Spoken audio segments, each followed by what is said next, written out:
우리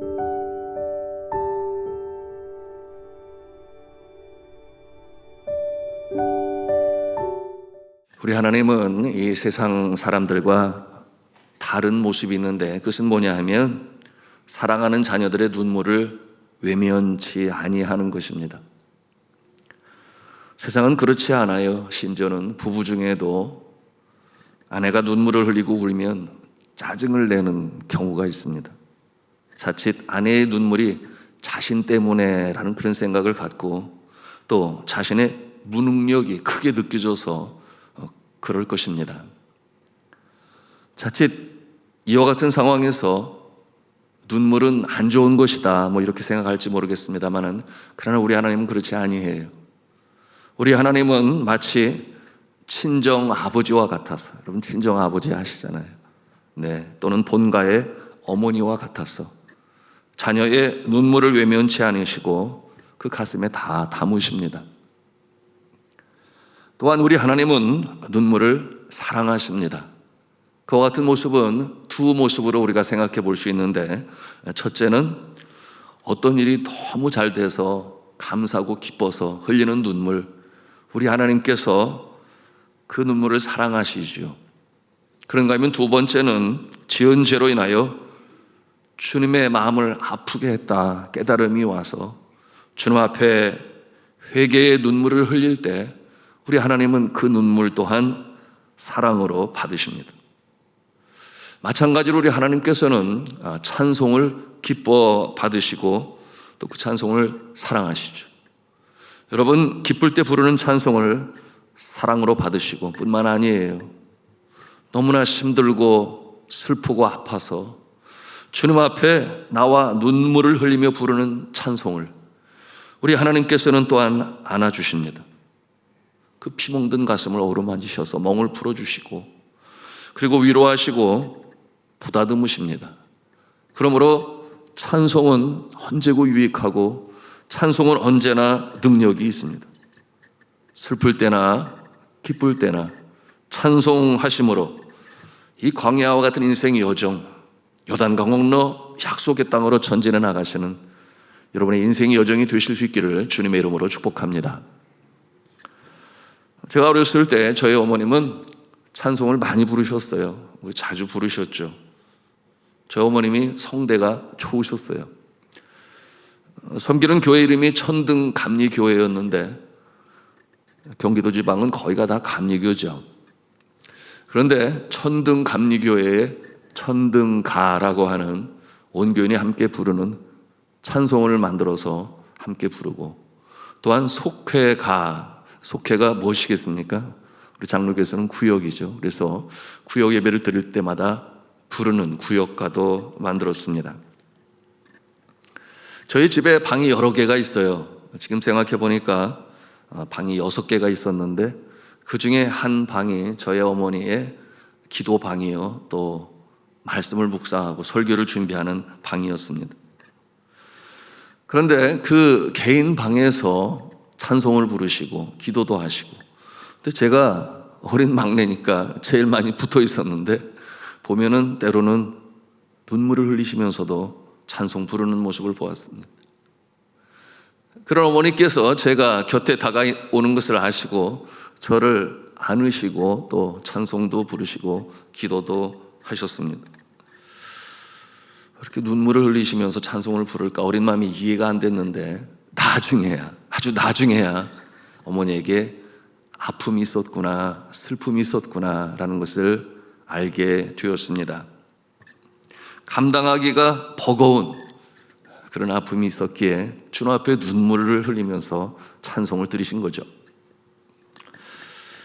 경기도 김포에서 어릴 적부터 신앙으로 자라온 저의 모친은 그 어려운 상황을 신앙으로 이겨내면서 믿지 않는 집안에 시집을 와서 그렇게 교회 봉사를 하면서 다니셨는데, 전도하는 일을 삶의 소명으로, 사명으로 알아서 열심히 전도하여 감사하게도 시댁 식구 모두를 주님 앞에 인도하셨고, 뿐만 아니라 그 마을에 예수 믿는 사람이 많지 아니었어요.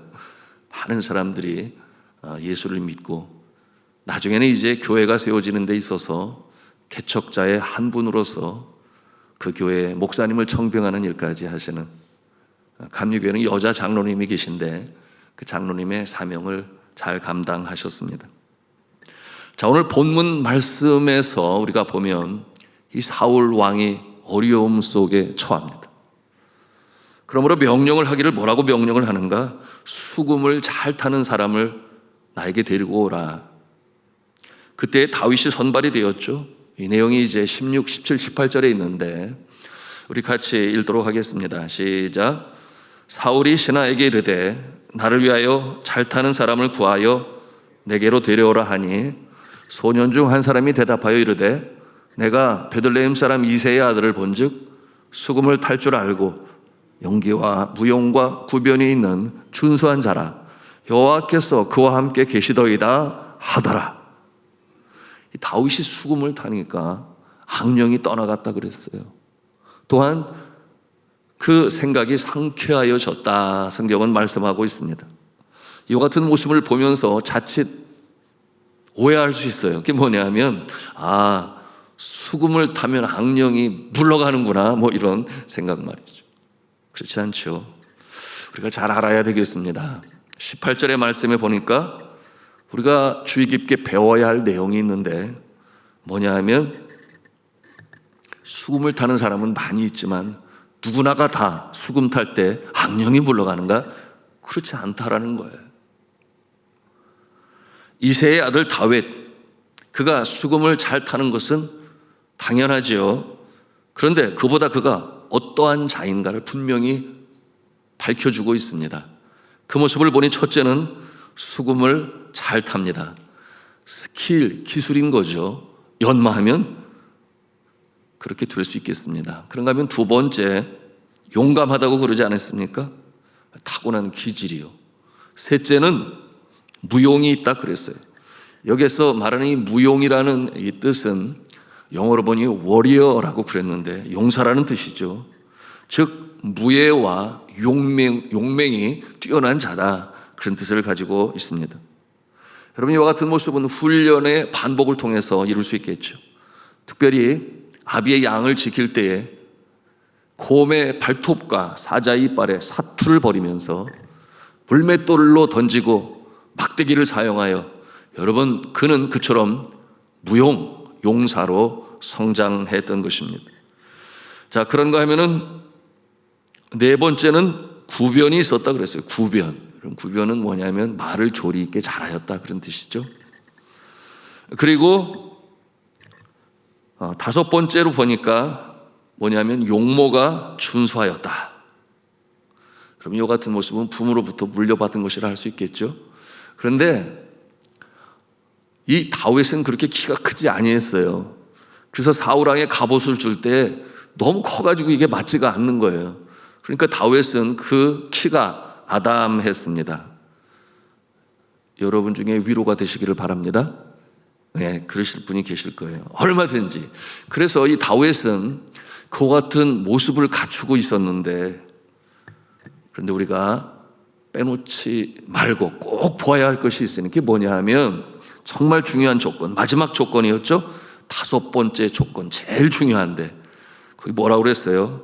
그것은 앞에 열거한 그 모든 것을 다 이룰 수 있는 그와 같은 조건이 되었습니다. 여러분, 그게 뭐겠습니까? 같이 한번 한 음성으로 따라서 하겠습니다. 여호와께서 그와 함께 하시더라. 여호와께서 그와 함께 하시더라.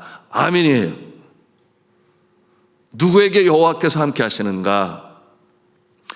여러분, 이 다윗과 같은 모습, 하나님이 함께 하시더라 그랬는데, 전통적으로 그들이 믿고 있었던 하나님이 함께 하시는 자의 기준이 있었습니다. 너무나 중요한 가르침이죠. 그 내용이 사무엘상 17장 15절에서 20절에 나타나고 있는데, 그 모습은 하나님을 경외함으로 항상 선과 정직을 추구하고, 그리고 겸손하고 성실한 자. 다시 말씀을 드립니다. 하나님을 경외함으로 항상 선과 정직을 추구하고 겸손하고 성실한 자. 여러분, 이와 같은 자, 같이 한번 한 음성으로 따라하며 마음에 담겠습니다. 하나님을 경외함으로 항상 선과 정직을 추구하고 겸손하고 성실한 자. 이와 같은 모습이라고 그랬어요. 여러분, 이와 같은 모습은 믿음의 사람들이 평생 추구하며 이루어 가야 할 성화라고 할 수 있겠습니다. 점점 거룩해져 가는 것이죠. sanctification이라고 하는 이 성화는 하루아침에 이루어지지 아니합니다. 이와 같은 모습 평생 추구해야 할 성품인데 누구의 성품인가? 곧 우리 주 예수 그리스도의 성품이에요. 성령이 함께 하시는 자, 하나님이 함께 하시는 자, 그 10년 가운데 이와 같은 모습으로 살아갈 때 성령의 열매로 나타나는 것입니다. 그러므로 9가지 여러분 아시는 대로 사랑과 희락과 화평, 오래 참음, 자비와 양선과 충성과 온유와 절제의 이와 같은 성품이 되어 하나님이 함께 하시는 자가 되니 형통하는 인생으로 살게 되는 것입니다. 자, 이렇게 여호와께서 함께 하시니 그가 수금을 탈 때 능력이 나타났다. 악령이 물러갔다. 그러므로 우리가 찬송을 부르면, 여러분 찬송을 할 때 찬송을 부르면 마귀가 물러가고 그리고 정신이 맑아지고 그러므로 음악 치료를 할 수 있다. 맞아요, 틀려요? 맞기도 하고 틀리기도 해요. 그런데 이 찬송 안 하는 것보다야 하는 것이 100번 낫습니다. 그러나 선결 조건이 있으니 우리는 먼저 어떠한 모습이 되어야 하는가? 하나님께서 함께 하시는 자가 되어야 합니다.